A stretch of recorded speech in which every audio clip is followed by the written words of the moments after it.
Hey guys, this is Hell Hades. This is a Raid Channel Legends video. I'm coming live from Vegas right now, from the airport actually. We're just about to go on to Crete for another part of this trip. But we have got a new fusion for Halloween. It's coming right now, so let's get you the news. We've got TIMIT the Fool. And for a Halloween fusion, they've been a bit hit and miss in the past. Let's see what we've got going on right now. So, TIMIT the Fool, an A1. Well, actually, firstly, he looks cool, right? Check out the mallet. Check out the mallet of this dude. He's kind of like the Joker. Looking pretty sweet. So Raid knocked it out the park again on the visual. But let's look at the kit. Is he actually any good? Is he worth your time? We've got Carnival Hammer A1, double hits. Each hit heals his champion by 10% of max HP. Pretty cool. If the target's got no buffs, he gets turn meter fill as well. So I guess you could control that. It's quite nice, but I'd say overall quite an average A1. His damage comes from HP as well, so generally it means he's not going to hit that hard. We've got an A2 here, test your strength, AoE hits, decreases the duration of all enemy buffs by 3 turns.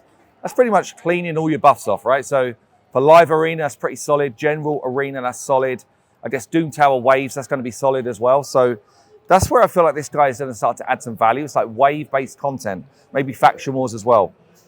If there are no enemies with buffs, gets an extra turn. It's nice. So an AoE hit into another skill can be pretty cool. Always gets an extra turn if Kaja the Rye, who's the other kind of like Halloween champion that's coming out. Let's be fair, probably avoid legendary, right? Probably not someone we're going to have.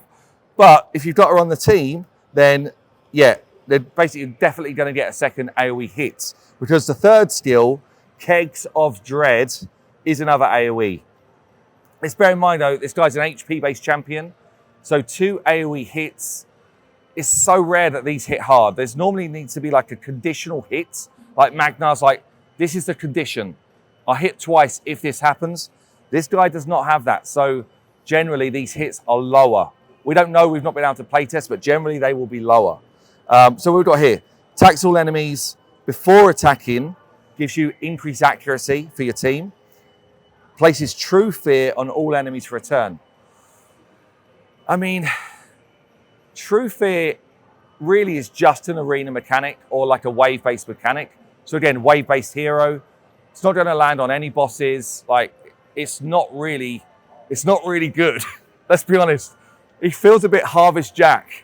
Yeah, Harvest Jack's lived in my vault for the last 3 years. So, I don't know. If you're like a newer player coming into the game, 2 AoE hits, some control with True Fear, increased accuracy for your team. That's solid. But anyone who's kind of like pushing towards endgame, I don't think, on those skills, he's used a lot. Maybe with the exception of live arena for that kind of like full buff clear. Or maybe with the exception of if you've got this other champion, it becomes a bit more interesting.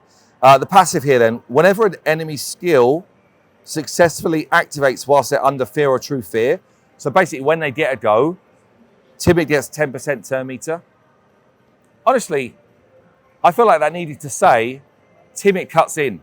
Like literally TIMIT goes next. Because 10%, it's like you're probably already about to be dead.